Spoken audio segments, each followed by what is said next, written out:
Hello, everybody. Thank you for joining us for the Let Me Introduce You podcast number 8. I am Jen. This is Adarian. Today, we are talking about the trouble with research and heel raises.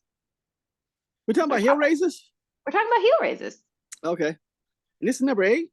This is number 8. All right, let's keep it moving then. I know. All right, so there was this paper. Yeah, go ahead before I get going about this paper. Heel raises. Oh, that one. About comparing the men and women? Comparing the men and women. All right, go ahead, go. I'm ready now. You're going to like this. It's good. All right, so there was this paper I sent to Adarian over the weekend. It was called The Electromyographic Assessment of the Lower Leg Muscles During Concentric and Eccentric Phases of Standing Heel Raises. This paper was published in 2021 in the journal Healthcare. They wanted to compare gender differences in the lower leg muscles during baseline, eccentric, and concentric contractions during a heel raise. Wait, let me stop it right there. Let me stop right there. Which one is the alien, the male or the female?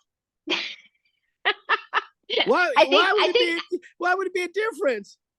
Well, so it turns out I actually looked up where they got this idea from. There was a paper published in 2003 that looked at runners, and they compared the contractions in the lower leg muscles of men and women runners during running.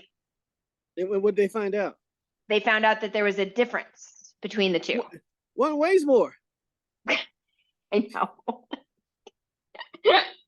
One is taller. I mean, like what? I know. Well, and the funny thing is, so again, they were this group looked at runners, this paper in 2003. This paper in 2021 is looking at heel raises. So just like a heel raise, like I'm standing there doing a heel raise. That is, yeah. Got it. Okay. We're talking the standard, like heel drops down, heel drops up. Okay. Got it. Okay. Standard heel raise. All right. The muscles studied for this are the gastrocnemius, the medial and the lateral, soleus, tibialis anterior, peroneals, brevis, and longus. During the introduction, the authors wait. Yes. So we study in two different sets of muscles that act differently. Yes. Okay, go ahead. I'm just rolling with this today. You're gonna like where this is going, I promise. During the introduction, the authors laid out their reasoning for why they're doing this particular study. Some of their insertions, which you get to talk about, include during human locomotion, muscular activity is believed to dampen soft tissue kinetic vibrations. Is that true? Dampen? Yeah. Soft tissue kinetic vibrations. Yes. I guess bones don't matter in this part either, right? I mean, what's funny is, like, you talk about vibrations, because we wrote a book on vibrations, or they include vibrations, one-on-one, things like that. We've seen collisions where we just see the thing just racing through the body, you know? And so if you drop down your heel, that vibration does reverberate through the bones. Right. You can feel it in your skull by the time you feel that thud, you know? So now the other part is this here. We have this system of liquids and containment, fascia, and everything like that. So it depends on, like, the magnitude of the collision. Right. Well, and they're talking during human locomotion. Yeah, but it still depends on the magnitude of the collision. Because a sprinter is going to have a stronger collision than like a walker, right? Yes and no. Okay. Reason being is because it's not a direct drop down. Right. So that's part of, like, I'm describing, like I said, when I said if your heel hits, that's as if you're up here and the heel directly impacts the ground vertically. That's a different type of vibration, different type of collision than if the foot is cycling back towards you and you extend this collision, as it's moving backwards, you're moving forward. That's it. And that's what they don't look at. That's it. They don't look at how this thing is even being set up. Right. That's like I did some jumps yesterday. And how you leave the ground is how you kind of go back to the ground. So I'm doing the jumps. And I demonstrated that. Watch this. If I squat down compress down, and then try to extend up, leading with my head or my shoulders by trying to, pulling away from the ground, basically with the torso. That's a much more uncontrolled collision. Got it. Okay. Then if I pull my feet, if I collapse down into my feet, collapse my feet back into me and come back down, that's a totally different collision, different result. Right. So I think, but they don't look at it like that. They just look at it, and they make up these funny words, kinetic vibrations, like what? So what? I mean, but people also think what? People think soft tissue supports arches. No. Yes. No. So yeah. So even like the very beginning. So yes, and if you're listening to this, as you can see, and this is a published research paper, and already we've found maybe some flaws in some of their reasoning. But we'll go on to assertion number 2. You'll like assertion number 2. Lower limb muscles play an important role in absorbing kinetic energy when the foot makes contact with the ground. Is this true? I'm still going back to absorbing kinetic energy. So how much did it absorb? Like, are they measuring the amount of are they measuring this? So that's and once again, those funny words. Why, if I'm trying to move, why would I want to absorb kinetic energy? You want to move kinetic energy. You don't want to absorb it, right? Well, it's making you move. I mean, it's that's so yeah, okay. Why would I want to absorb something that's trying to make me move? Right. I can see if they said, absorb potential energy. Okay, yeah. But why would I want to absorb? And we know, and what do we know about energy? We know this. We know this, like we've been talking about. Yes. It's either going to get used or it's going to get lost to something else. Not wasted, but lost to something else. Via sound, via heat, via whatever the case may be. Right. So I have this kinetic energy that I want to move me. Right. Why would I want to absorb it? What is that going to do for me? And wouldn't a better way to think about this be that, because you want the collision to be extended, and you want the vibrations to kind of move through you, don't you? Yeah. When you hit the ground? Yeah. Well, yeah, once again, if you're a skateboarder, right, please extend it. Right. If you're an elderly person, and think about this here. Say you're a skateboarder. Mm-hmm. You want a super extended collision. You jump it off something 20 feet high, hit the ground, bow. Super extended collision. Say you're an elderly person coming off a 1-inch ledge. You don't want that extended because you're probably gonna lose your, see what I'm saying? You're probably gonna lose your, if that thing gets extended, you're probably gonna lose your balance and fall. Yeah. So at that point in time, you don't want it extended, But once again, when they write these things, it's like, are they looking at the different dynamics that they're talking about? Who are they talking about right now? This like I said, so am I talking about the skateboard population? Am I talking about the elderly population? Which population am I talking about? But still, once again, I got this energy I want to move me. And why do I want to absorb energy that's supposed to be used for locomotion? Right. That doesn't make, when you put it that way, it really doesn't make any sense. Yeah, I wish they would have thought it that way. I mean, could you imagine me sitting down there with the signs like, let me get this right. You want to do what? You want to absorb kinetic energy that you're trying to use to move you? Okay. Show me that ray gun. Okay. Oh, it gets better. You really like the statement. You circled the statement in red, which is always so this is a good one. These muscles also assist with foot stability and rigidity during weight-bearing tasks, including heel raises and push-offs. Yeah, that's funny because they eliminated the arch. They totally eliminated the arch. Totally eliminated, So, and we're not even talking about anchors. We're just talking about the arch. If we talk about anchors, some other stuff, we get into some whole other topic. Right. But yeah, you're talking about the arch makes you stable. And well, once again, let's look at the ankle joint. It's a meeting collection of bones. Yes. And so you have this collection of things, and this collection of things has no life. Right. Everything around it has life, but it has no life. It's just there. Yeah.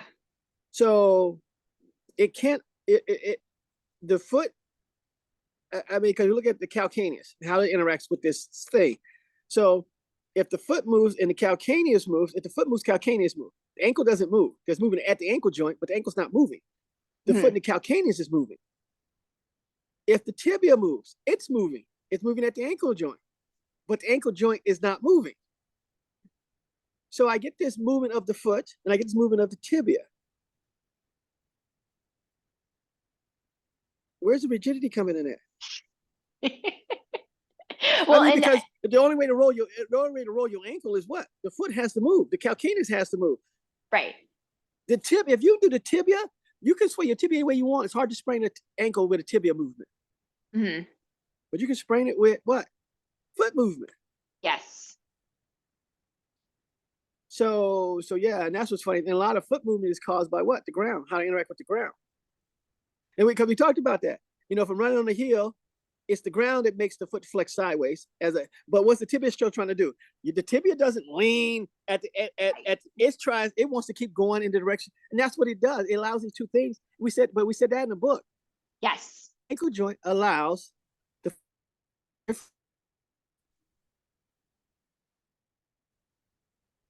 Say that one more time, Adarian. You cut out. The ankle joint allows the tibia mm-hmm. and the foot to rotate differently. Right. So the tibia can pitch and the foot can roll and everything works out.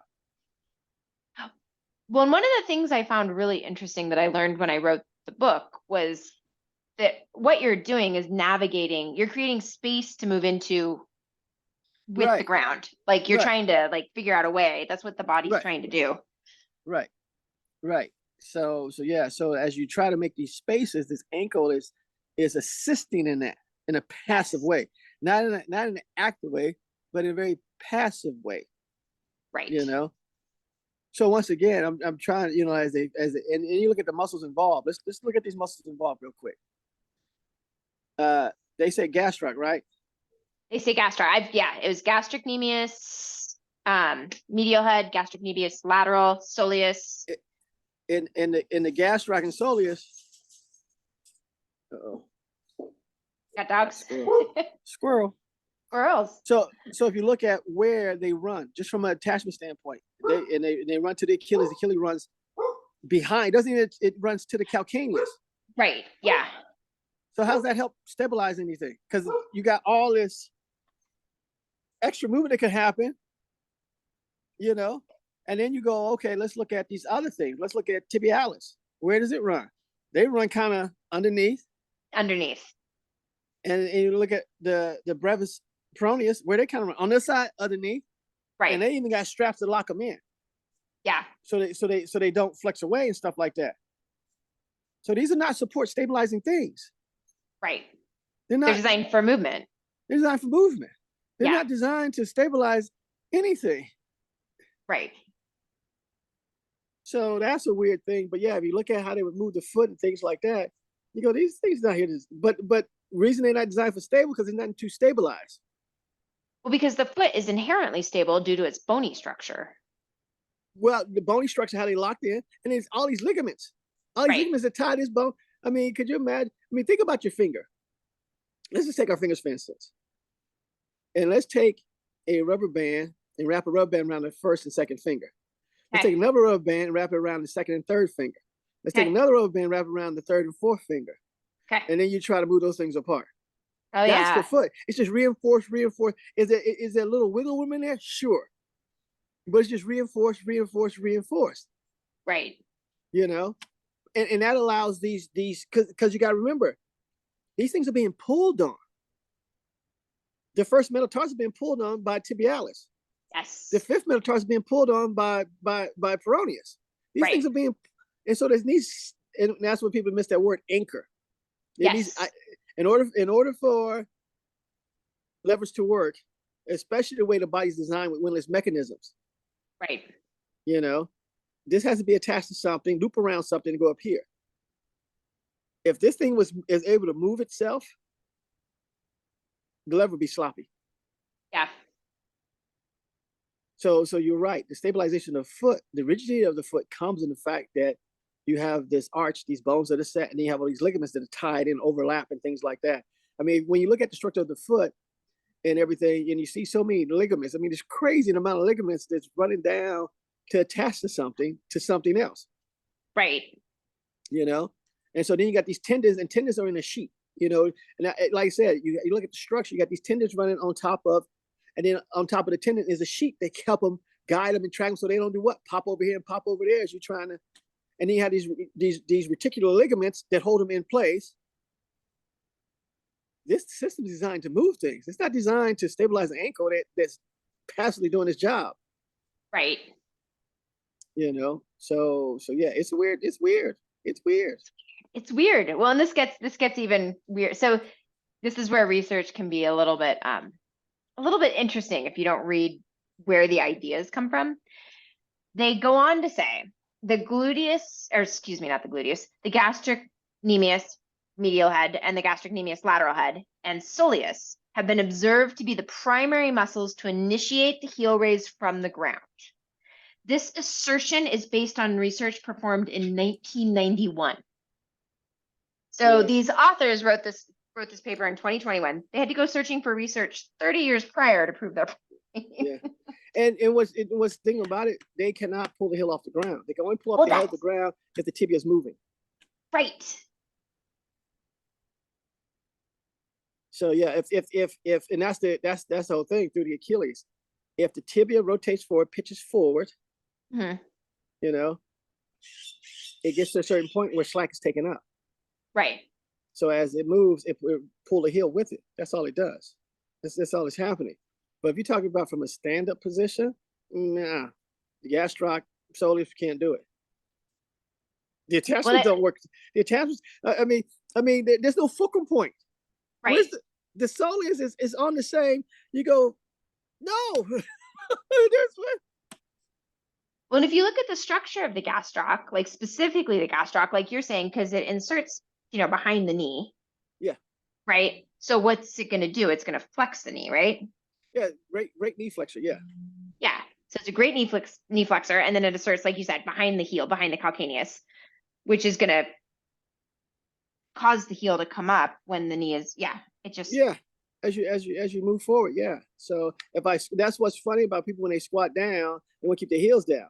Well, it depends on the length of your gastroc, but as the tibia pitches forward, it's going to pull that heel off the ground. Right. And then people say, I don't want to do, I'm going to, yeah.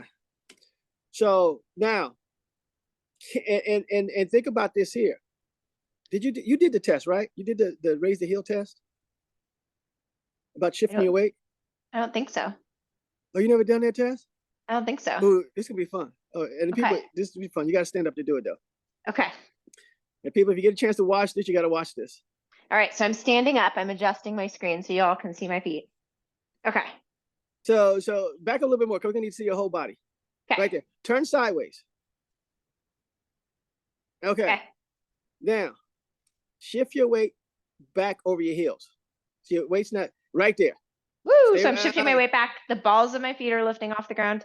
Okay. Now you can my arms are wildly swinging. You can about right there. You keep the balls of the feet down. Okay. And then shift your weight right there. Go ahead and raise your heels up off the ground. Don't shift your weight forward. All right. So I'm attempting to. Oh boy. So I can't go anywhere. They can't do it. That's the whole point. Right.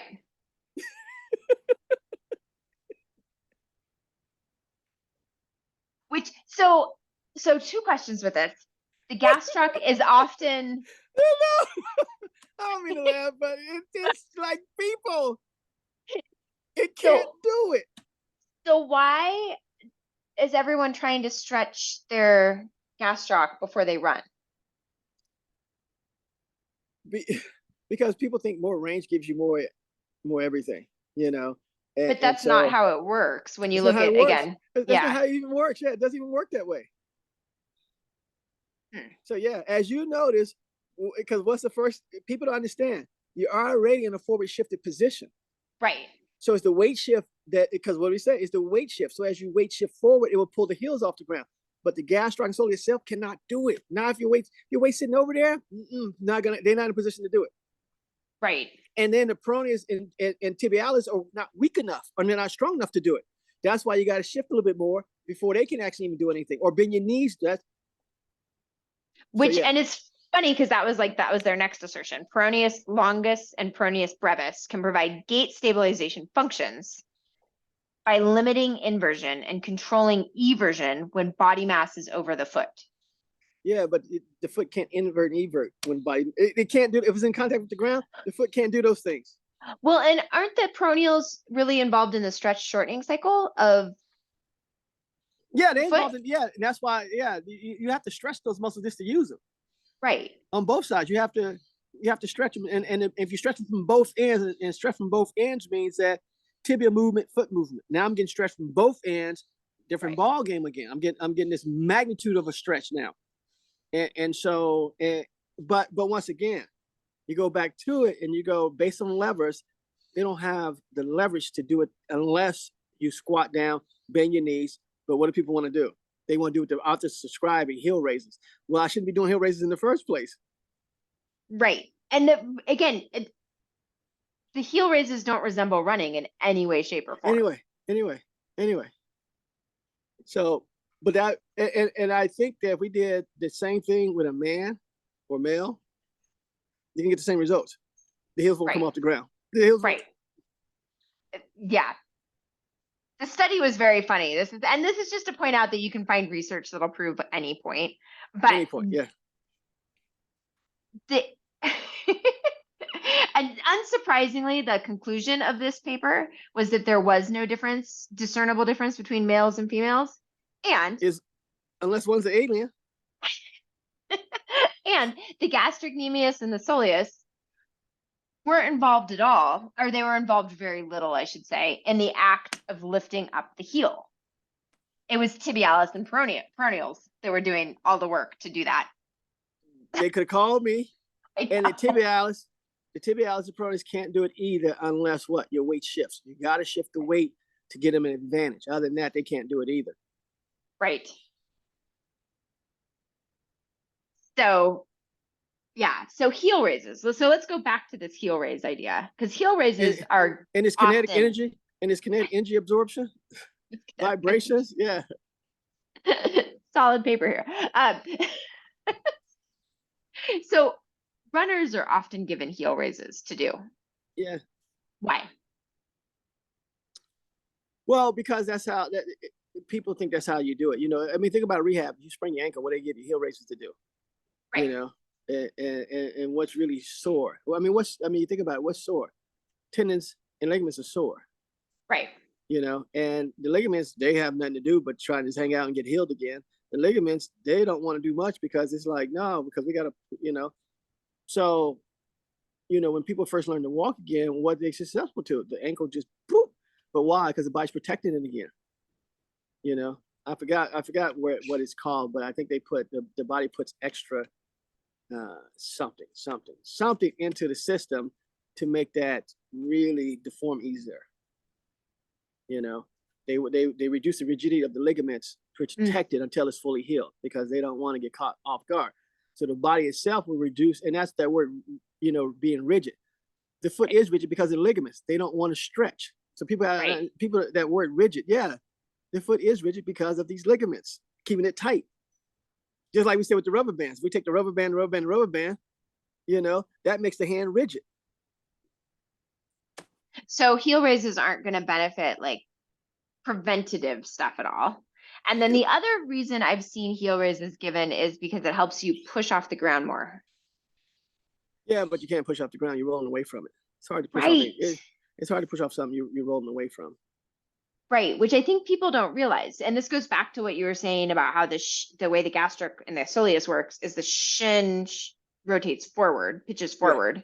Right. And then the heel lifts off the ground. Right.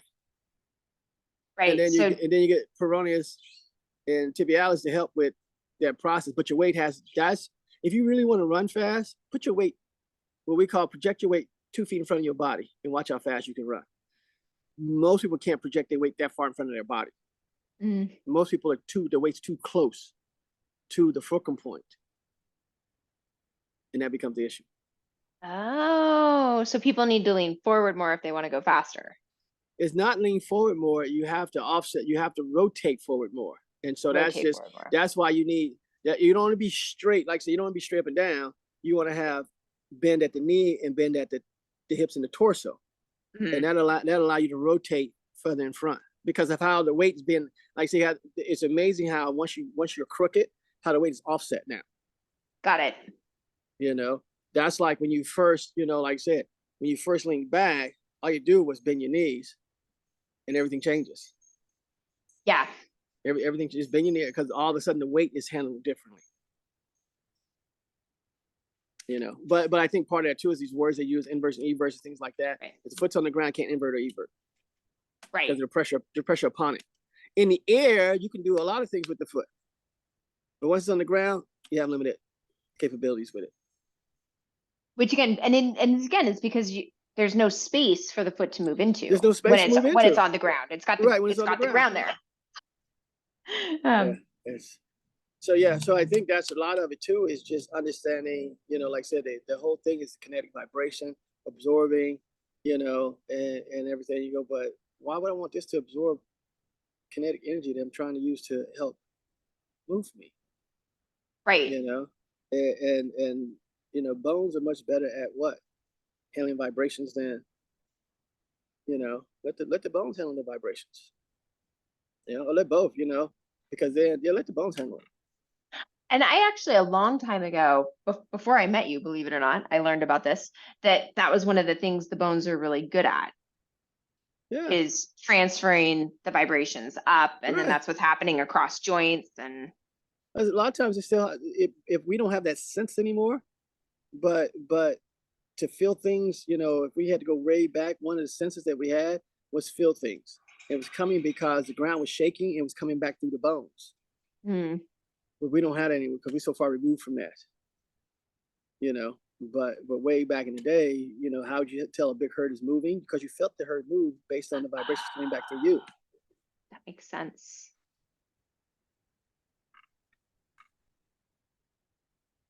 And that's not what we're doing anymore. No, you know, we got shoes on, we got, you know, cement, we got, you know, we didn't move so far away from that sense. It's crazy. You know, so yeah, but you probably can feel it through your hands. Yeah. You know, because hands are still pretty active and things like that. So I bet if you walked in your hands, you could feel, you know, but even like this here, when I was in adaptive PE, one of the things we do is we have to program. One of the lessons kids have was a program. And you have to program for a dance, you know? And so one of the things would be is you have somebody that cannot hear, you know, how you can get them, you know? And so what you have to do is take the speakers and put them on the ground and you turn the bass up sky high. Got it. So they can feel the rhythm of the bass. They'll feel the bass. Yeah. That's cool. So just stuff, but like I said, it's just things like that, you know, but they have that sense, right? Because